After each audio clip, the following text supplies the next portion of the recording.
Ayan mga lods, mayroon tayong gagawin na ano, may nagpa-check up dito na YTX. Nagwo-wild daw pag liliko sa ano kanan, nagwo-wild. Sige nga, subukan ma. Pandarin ma. Ayan. Pag nakaliko sa kanan, nagwo-wild. Oh. Pero pag isintro mo, naka-minor. Liko mo, nagwo-wild. Ang differential lang yan, ito choke na hila. Kaya ang gagawin ito, babaklasin. Papalitan ng bago. O kaya ganito lang ang technique para hindi mag-wild. Ano? Oh. Liko. Wild. Yan ang sakit ng YTX. Pag medyo luma na yung ano, choke cable. Ganito lang gagawin natin. Yan, ganito lang gagawin nyo guys, oh.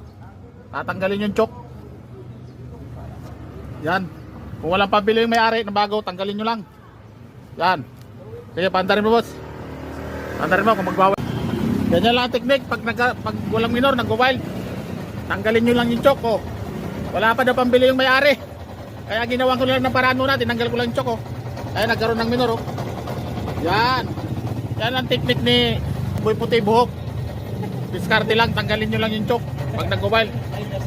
Pero pag may pambili yung may-ari, pambilihin nyo. Okay. Goods na. Goods na.